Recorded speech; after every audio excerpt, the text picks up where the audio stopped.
I'm Dom here from Country Chat with Dom, joined by an incredible, sensational, and brilliant artist known as Tyler Herwig. Hi, Tyler.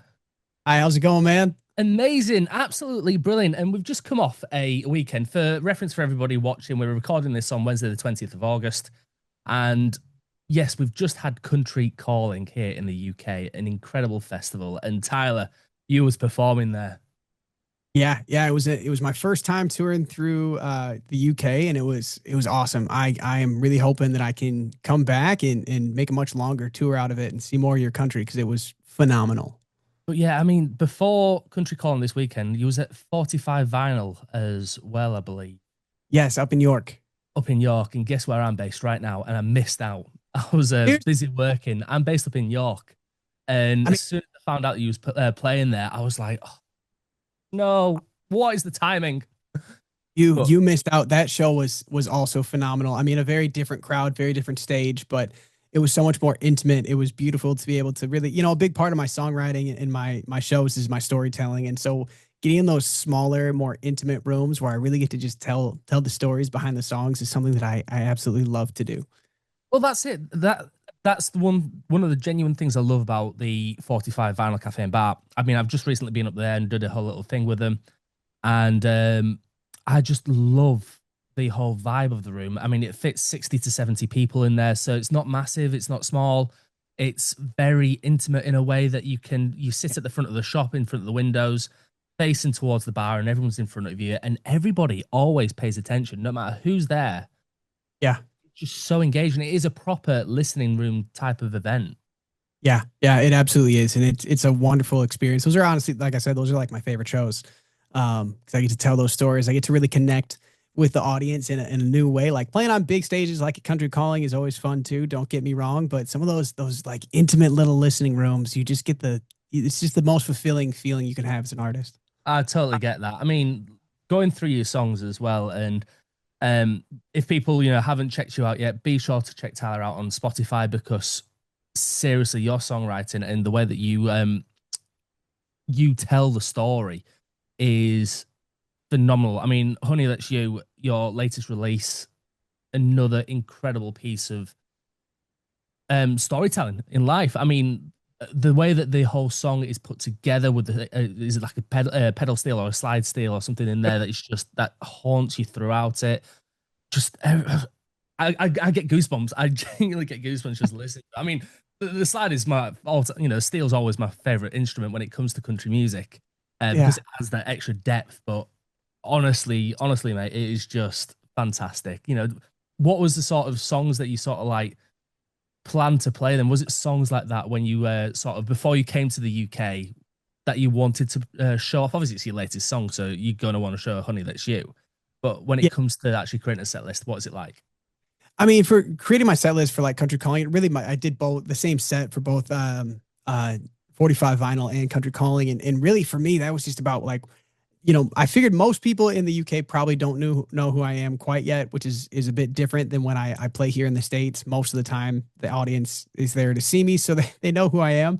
They know a little bit of my story, and I really wanted to walk people through kind of my journey as a musician. I've had some real highs and some real lows. Some of that has to do with my recovery from drug addiction, which I'm coming up here now on 6 years clean and sober.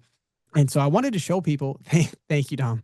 But I really wanted to show people like I've been at the lows. Life has not always been good, and I mean that's just something that at least here in the States, really drug addiction is just super present.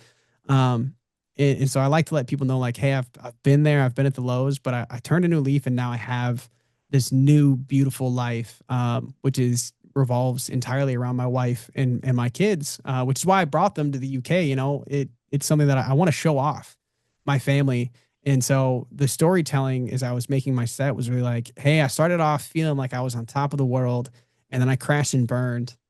But once I was done burning and I decided that I was sick and tired of feeling sick and tired, I turned my life around in a new and pretty phenomenal way. And now I've got this amazing family, and I get to tour the world singing songs and bring them with me. And I want to show people that that's possible, whether you're a musician or you make cupcakes or you're a 9 to 5 worker, or whatever it is. Like you can make life what you want it to be. It takes a lot of hard work, but it is possible.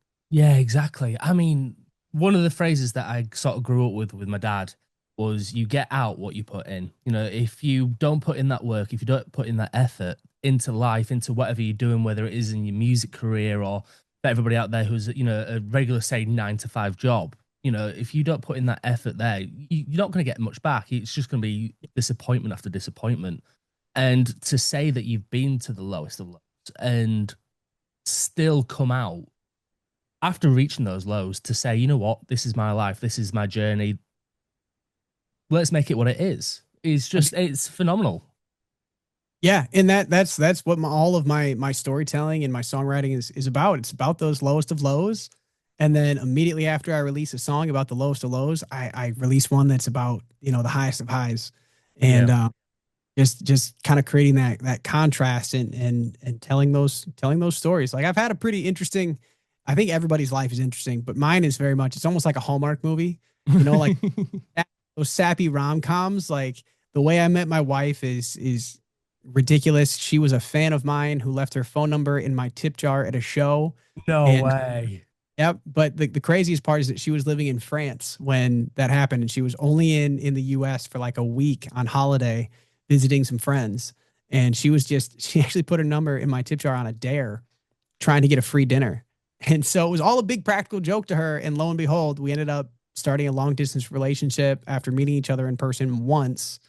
And then I No. convinced her to move back to the US. And within a year and a half, we had gotten married. The day after we got married, she encouraged me to quit my full time job and pursue music as a career. And her logic was that we didn't have any kids. And so let's go all in on our dreams. We're starting this new life together. Let's go all in. And so I quit my job. And then 3 weeks later, we found out we were pregnant with our daughter. And so, like, okay, gift of desperation, right? Like, I have to figure out how to make music work. Yeah. And we just went on doing all of the hard work. And what we've now turned what was a part time hobby into a full time career where we get to travel the world singing songs. And so it's had these ups and downs. And throughout that little journey there of me meeting her is also when I got sober. So it's just been a lot of up and down, a lot of fast pace. Life Yeah. never stops. Just keep pushing forward, put in every free second, every bit of energy you have, and life will bless you on the other side. Well, that's it. That's it exactly. The fact that anything can happen with life. You don't know who you're going to meet. You don't know what situation you're going to be. I mean, going into the music, not having those kind of like, I don't want to call it stresses because having children isn't, yes, it's a massive change and it can be a stress on, the day to day life, but it's not a stress really. But to have a big change like that happen at the crucial time, I mean, it gives you that drive. It gives you that purpose to just go, you know what? Let's do it for the kids. Let's do it for us. Let's do it. Let's just Yeah. make it work. Well, I'm a very black and white person. So like I go to extremes on either end. Either the world is ending or the world is perfect. There is no like middle ground. So when we found out that my wife was pregnant with our daughter to me, and I had just quit my job, and I was like, I'm going to be a musician. Um, to me, it was either I figure out how to make music work or my family dies. Like that was how that was like said. And so I was like, okay, I literally have no choice but to make this work and figure out how do you provide for a family and a music career. Like there's millions of people that want to be musicians. Everyone knows musicians. We don't really make a lot of money until you're like crazy famous, right? Again, Yeah. there's no whether you're poor and eating like peanut butter tortillas. I guess you guys don't really do peanut butter, so like jam. We do peanut butter and jam sandwiches and stuff like that, and peanut butter on toast and stuff like that. I mean, Okay, they don't do that in France, so I thought Europe is Europe, but I guess not. well, They don't. we are very special in the UK, given the fact that we've got such a close relationship, with the US and how big peanut butter is in the US. It seems to, particularly over the past, 20 years or so, it's kind of like boomed up. The amount that you can get here in terms of peanut butter, whether it's smooth, crunchy, or whatnot. Yeah, it's it's a fascinating. Never eat crunchy peanut butter. You'd That's never eat crunchy peanut butter, and no, it's a bit of texture. no, Dom. Come on now. I No, you mean, gotta do smooth peanut butter and Nutella, and then you peanut do butter jam. and Nutella. Oh gosh, yeah, and then you do a light layer of jam with like the little fruit bits in it. Okay, yeah. So That's the way to you'll where you get have you'll have bits in your jam, but you won't have bits in your peanut butter. it. It's a whole try it. Thing it'll change your life. It's like eating dairy milk chocolate for the first time. It is life changing. Did you do Dude, it? Did you try some here? I grabbed like 30 bars on my way out. I've got one right here. It's so good. I can't get over it. Yeah. It's if people don't know the reason why that's a big thing, obviously from an American's point of view, is Cadbury's over in America.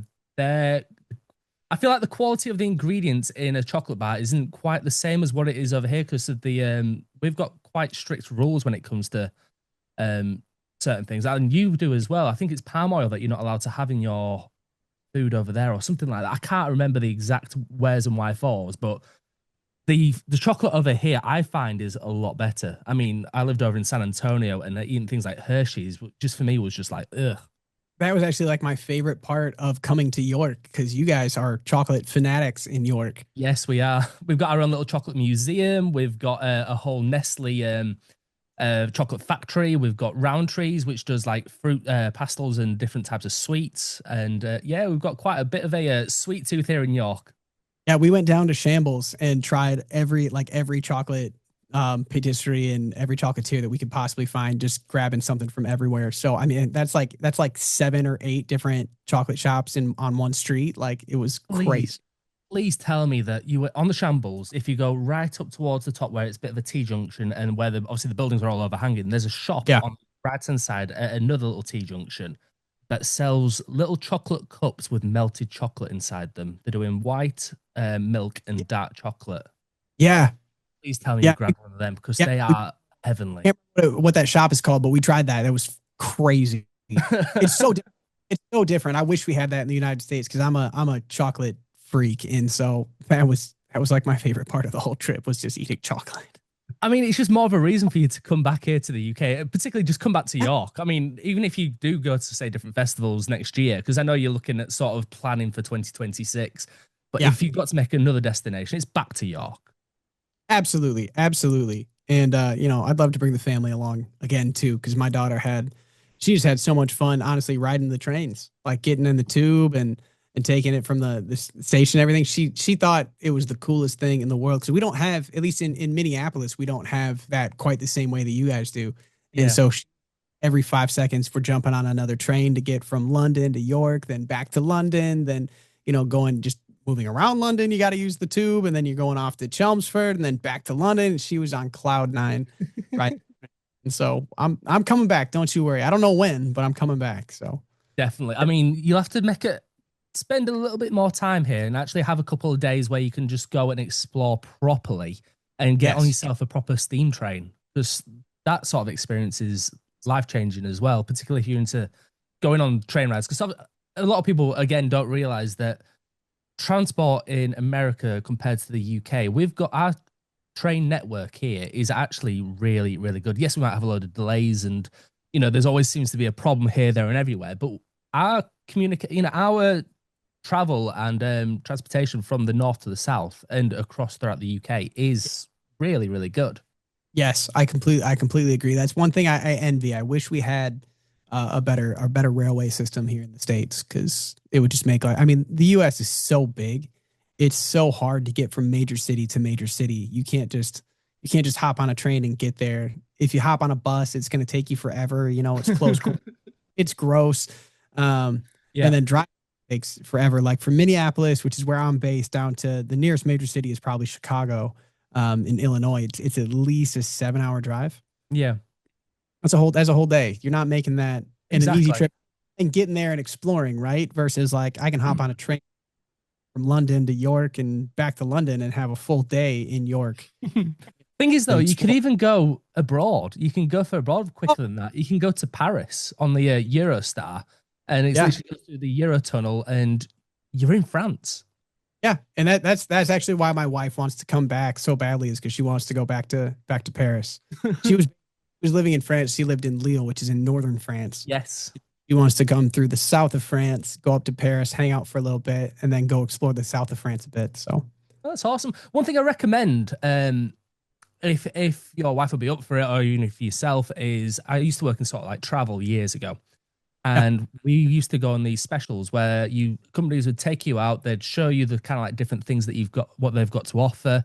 And we went on a river cruise from Paris up the Seine up to Rouen, little village, and we stopped at little villages Yeah. from Paris all the way up north to the end of the river, turned and then came back round. It was a week or a Okay. couple of days, or was it? Yeah, it was a couple of days, and then we ended back in Paris, and then we spent a couple of days in Paris. So you get to experience all the little quirks, the cathedrals, the churches, all the places that you wouldn't normally think you'd go there. So I highly recommend it. If anybody Okay. that's watching this, definitely recommend a river cruise. Really good. Talking about sort of coming back to the UK and actually planning for the future, I've been watching your TikToks. I've been watching your lives for the past couple of days. You sent me your TikTok profile just saying, "Oh yeah, I do a live." It's like, yeah, I know. I actually do. I do pop in every now and then, but I usually stay quite discreet. And I've got to say, watching you perform is always a pleasure. It is really entertaining the way that you interact with the crowd, the way that your vocals just, particularly when you're doing a range of covers, is just it is sensational. And one of the things you mentioned on the live, which I didn't actually properly know, was the fact that you went for the voice. Yeah, yeah. So that's something I can only say so much about, Mm. but due to contractual, Confidentialities and yeah, whatnot. stuff. But what I can say is that this year I was planning to be on The Voice. They had called me back in February of this year and asked me to be on the show. And then right before I was supposed to fly out to actually be on the show and go through all the pre-production and band rehearsals and stuff, I ended up getting cut. Um, Which Basically, happens. yeah, It's it's not the end of the world. It's Hollywood, right? And Mhm. the reason that I was kind of told is basically that just my life story is too similar to someone else's life story, and they didn't want to have the same character on the show twice. Um, so close in succession, which is a bummer, but definitely not the end of the world. And I'd love to try out again and see if that opportunity ever came up. But uh, I always think that like I'm fairly religious and a Christian, so like I believe that everything happens for a reason and God's got a plan Yeah. and all that He does. And what was interesting was the same week that I got cut from the show, I had canceled all like my whole summer tour schedule because I thought I was going to be on the show. And the same week that I was supposed to be on the show, my air conditioner broke and died.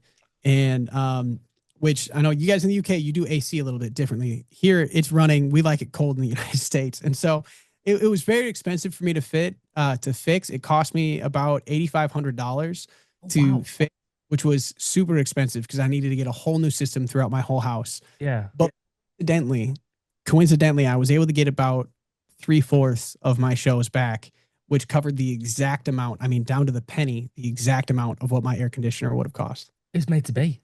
It was meant to be. So that's why I'm like, all right, so like it's not my year to be on The Voice, but had I been off in, California, which is on like the other side of the country, and left my wife in Minnesota alone with a 5-month old baby at the time and a 3-year old daughter, totally alone without air conditioning That's and hard. no money to fix it, like that would have been way worse. Yeah. So it was actually kind of a blessing in disguise that all happened. And it also opened up, the opportunity for me to be able to come out to the UK and meet all my fans over there and, hawk a couple t-shirts. So it was, Well, that's it exactly. I mean, the like you say, everything always happens for a reason. And me and I know my partner and other people, we always say that the universe has things in line for us, and there's always like yeah, a set in motion. There's a set plan, and I really respect the fact that you've taken the news of obviously being cut because it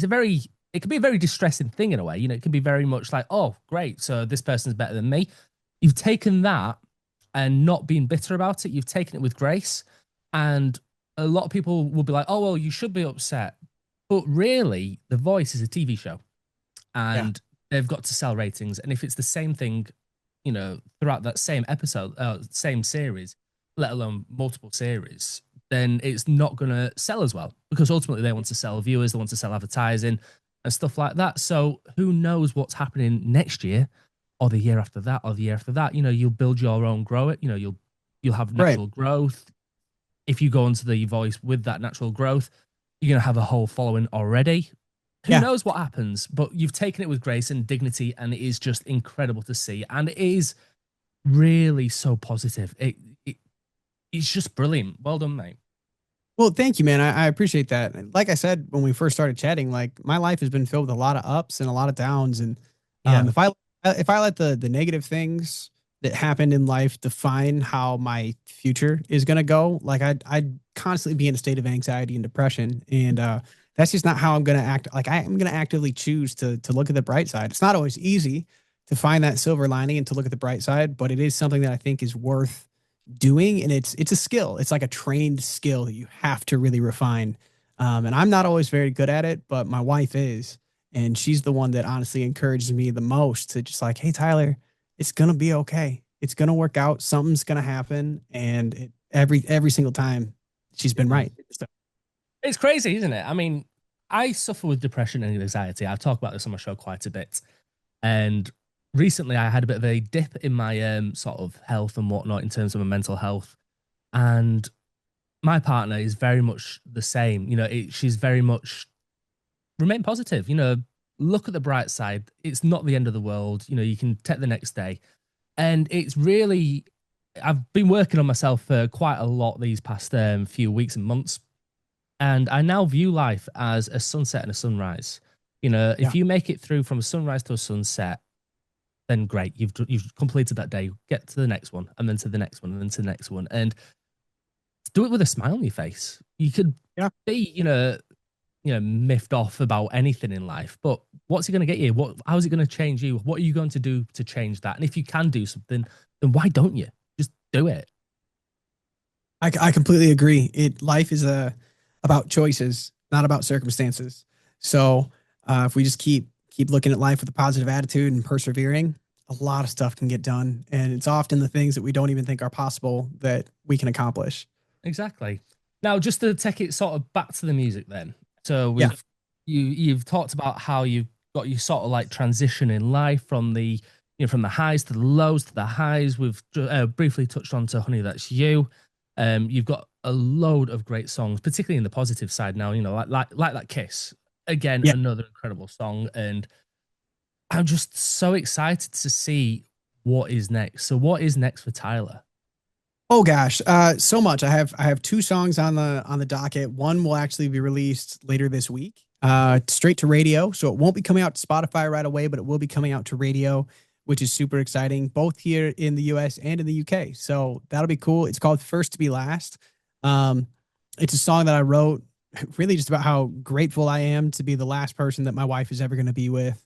Um, she was in a marriage prior to us starting to date. She had just gotten divorced when we met, and I have a lot of God. How do I phrase this? I have a lot of like sadness in my heart for the guy that she was previously married to because, in my opinion, he let the most perfect woman, the best partner, the best friend you could ever have. He let her go. Yeah. And so I wrote this song about really just how grateful I am that I may not be your first kiss, I may not be your first date, but I'm the last one you're ever gonna have. And it's about a song about how grateful I am to have her in my life. Then I have another song coming out here in October called "Slow Ride," which is Ooh. a bit of a reference to the night that my wife and I first met. So I won't say too much about that one, but early October, I think October 3rd is when I'm planning that release. So I got a couple songs coming out here. And then I'm just starting to schedule my tour dates for 2026. I'm hoping to do a lot more national touring, and honestly, I to get some more international tour dates on the schedule. If you was to choose one sort of like location then to go tour and go visit, place that you've never been before in life, and please don't say anywhere in Nashville because everybody always wants to go to Nashville to the Opry and, everybody lists all the different sort of spots around Nashville, everywhere elsewhere but Nashville. Yeah. Okay. Anywhere else but Nashville? Anywhere in the world or anywhere in the states? Well, World. Okay. So I would say France. Honestly, knowing that my wife has a lot of, she lived in France for about a year and a half, so she has a lot of friends that she hasn't seen in 6 years, and so I think touring through through France, and coming back over to Europe would be a lot of fun. So I could get to know the people that she's so close with, and so I could kind of reunite her with her international family a bit. Oh, If I'm doing in the States, honestly, I mean Nashville is always great, but I would love to get over to California a little bit more. yeah. Uh, Mainly because I like the beach, so I love an excuse to go to the beach, or down to Florida because again the beach, and I like beaches. So That's awesome. I mean, there's so many different sort of festivals and stuff down, particularly in Florida, and other stuff oh across yeah, the Key Point and whatnot, yeah. Key West. Absolutely incredible, and it is just so exciting. I mean, I am genuinely excited to have you back here in the UK. Hopefully, it is next year. Hopefully, it's sooner than that because, again, the way that you performed on stage at Country Calling, the way that you embrace your fans on TikTok and in life is just amazing. Your actual music is so relatable and it really does get you in the feels. And yeah, just you've certainly got a big fan here in the UK, and I know you'll have certainly gained a lot more as well at the different venues that you've been here. Thank you. I appreciate you saying that. Where can we find you, Tyler, on social media? Yeah, so you can follow me at Tyler Herwig Music on Facebook, Instagram, and TikTok, and as well as YouTube. You can find all of my music on every streaming platforms, whether that's Apple Music, Amazon, or Spotify. Just search my name, Tyler Herwig, and check out some of my originals. But I definitely encourage you come over to my TikTok. I live stream like for 4 hours every single day, singing both originals and covers, both here in my studio at my house and actually at live shows. So you can get a feel for what a live performance with me is like. And we have a great community, great little TikTok family. I'd love to invite anyone listening to join in and be a part of our family.